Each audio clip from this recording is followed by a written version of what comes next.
What's up, guys? Welcome back to Rip City Rundown, and it has been an amazing NBA season, but today I will be power ranking every NBA team for the 2022-2023 NBA season. I'll be basing this list off research mixed with my personal predictions. For the worst team next season, we got the Houston Rockets. After the insane 2018 run and Harden exiting, the franchise has plummeted off a cliff, similar to Westbrook's value. They were the worst team in the NBA last season, and although their future is promising, their near future is dreadful. Unfortunately, Amber Heard has a better chance of winning an Oscar than they have of winning a title next season. Next, we got the Pacers. The Pacers are in full rebuild mode, trying to build around Tyrese Halliburton. Although trades may happen, they will sell harder than the 2016 Warriors next season. Orlando might as well forfeit the season and buy some sunblock because Cancun averages the high 80s year-round. But jokes aside, they have amazing young talent, and I'm excited to see how they shape up in the next 4 to 5 years. But next year, they would struggle against a high school team, let alone NBA teams. Watching the Bradley Beal and Zingis duo win a ring for the franchise is like GTA 6 coming out. It's just never going to happen. They are both past their prime, not to mention any names, but one of them's game consists of chucking contested threes at the top of the arc. If Beal gets traded, this will most certainly put the Wizards in rebuild mode if they aren't already in that. I don't care that the Kings got Sabonis. It's the Kings. Period. Exclamation point. It's a poverty franchise. The most poverty franchise of all poverty teams in sports existence. Poverty. They try to win every year, yet they don't make the playoffs. And there's 10 spots nowadays in each conference. So actually I have no idea how that's even possible. The organization is run by monkeys. They have no idea what they're doing. The worst part is they're in California, so their market is solid. Literally no excuses. They should be relocated to Alaska. Kings more like ponds. Okay, I'm done flaming the franchise. The Thunder are absolutely farming future picks, harder than Deshaun Watson farms sexual allegations. The Thunder are simply too young to do anything meaningful next season, but I'm excited for later this decade. The Knicks, despite having a top 5 market in beautiful New York City, will most likely throw once again, not because they are taking, but because they are generally garbage. Love how the city represents their franchise by stacking their logo 6 feet along the sidewalk daily. Such a beautiful sight. Team has underperformed. Players such as Julius Randle, Evan Fournier are not meeting expectations, and they have no shot at a ring next season. Cade Cunningham could be a future NBA star, but he simply needs more time. And with rumors of Detroit trading their number 1, Jeremy Grant, to prioritize their future, they are going as far as Drew Brees' long pass next season, which is nowhere. The Spurs battled for a spot in the playoffs last season, but fell short to the Pelicans. Like other teams, they need more time to become a contender. Murray could be a top 10 player in some years, and mix that with all these first-round picks they have, and they could be a contender. Unfortunately, next year will not be that year. The Hornets are an exciting team, at the tail end of the rebuild stage, entering their win-now stage. They fell short in the play into Atlanta, but will most likely go for a ring next year. Unfortunately, even with players such as LaMelo and Bridges and possibly an Ayton PJ Washington trade, the firepower is just not enough. The Lakers might as well go to Disneyland because their Mickey Mouse ring is likely the only ring this franchise will get for a while. Jokes aside, with LeBron James, anything can happen, but with a Disney, let's be honest, nobody wants to trade for an actual shard of glass. The Lakers blew up their solid, deep team that won in 2020, and that's on them. Last year's team was one of the most disappointing teams in NBA history. I saw it from a mile away. These old head ring chasers who put no effort on defense ain't going to beat Golden State. Even if the defense improves, they have to face their other arch nemesis, which is the three-point line. Who knows the year Damian Lillard will actually get the help he needs to make Portland contenders, but just like every other year, that probably will not be next year. The organization blows up this team year after year, but are oblivious to the fact that they have been the worst defensive team for what seems like 10 consecutive years, and these guys still want to go after guards like Bradley Beal. What was the point of trading CJ then? The Raptors have been declining overall ever since their lucky double ACL ring in 2019. With Kwai's exit, the Raptors struggle to find a number 1 and are still good, but just don't seem like championship contenders, just a mediocre playoff team. The Jazz once again will find themselves in the middle of the pack as they encounter the same conflict for what seems like the 38th season in a row. They play iso ball and average no assists, which is vomit-worthy given they have amazing shooters and they run one of the grossest offenses in the NBA. However, their defense is solid,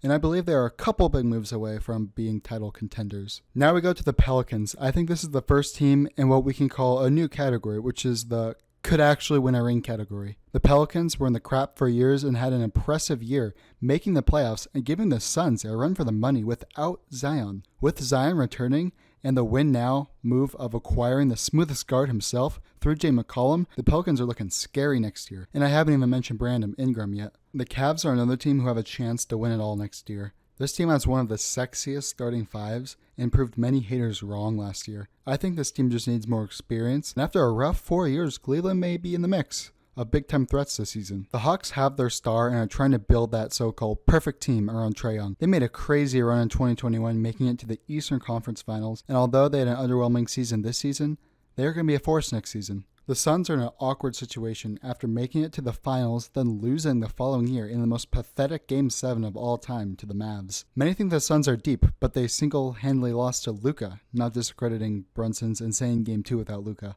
With Ayton wanting out and CP3 getting older, I can't see this team getting better next year. What a shame. CP3 said he has an addiction of playing in the NBA Finals. Good to see Chris overcome his addiction this season as the Mavs' whole offense consisted to switching on him. T-Wolves fans should be super excited right now. Anthony Edwards is a star who is only improving, and Cat is still a top 5 center in his prime. D'Lo can also get you 20 plus a night. Unfortunately, this team had one of the biggest sell fests I've ever seen against the Grizz, and could have easily went to the Western Conference Finals. However, experience can fix that, and they will learn their lesson as they go into the next season. Some people think the Nets should be higher on this list as in worse, but you have to remember, this team has Kevin Durant, arguably a top 3 player in the league. It's sad, you gotta feel for Kevin. He has 2 extremely talented teammates, who unfortunately are self-centered crybabies and rather start drama and whine than play the sport they are getting paid tens of millions of dollars to play. Assuming Baby Ben and scared of COVID Irving don't get mentally injured this season by the smallest things, I think the Nets will be a great team.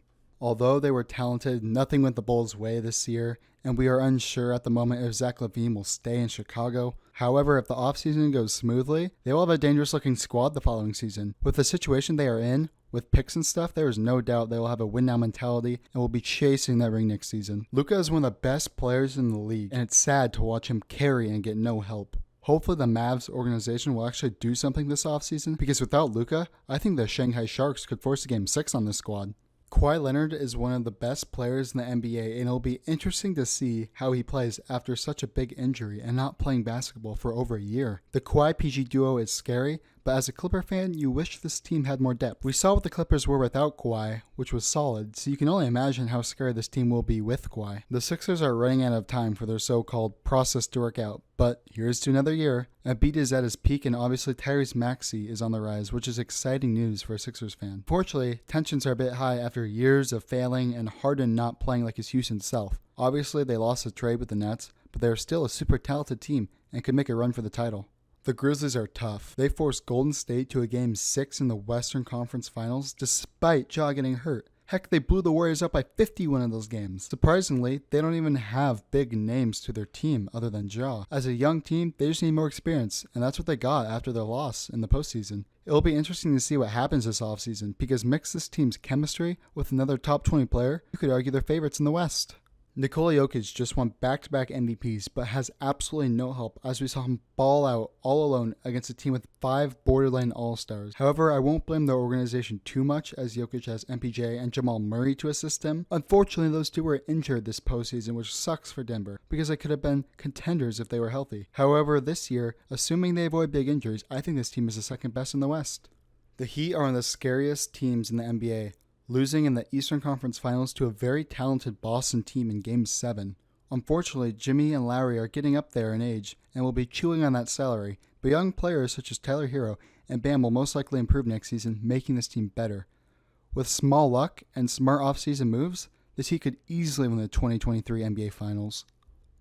The 2021 NBA champions fell short to Boston in an incredible 7-game series. Unfortunately for Milwaukee, Chris Middleton, their number 2 player, suffered an injury and was out for the series, and honestly, the Bucks probably would have won if he was healthy. The Bucks will most likely keep their lineup similar and take another crack at it next season. The only reason they're behind Boston on this list is because of the momentum Boston has after the 2021-2022 season, and I think Boston will individually improve more than Milwaukee. As I'm recording this, the Boston Celtics are down 3-2 in the NBA Finals. Whether they win or lose, this team made a historic improvement, being 24-24 at one point this season and are now in the finals. The craziest thing about the Celtics team is that they are young and they're here in the finals. Their top players are all well under the age of 30, and there's no reason to believe they will be a worse team next season. This season's playoff experience will also make them better as a team, and I think them and the Bucks are the strongest teams in the East for next season. Sure, many people think Golden State is too old to go to the finals once again, but let me explain. Although the overall effectiveness of the Curry, Clay, Green trio will decline slightly, they still have young aspects that will make up for that loss in my opinion. Jordan Poole is a borderline splash brother,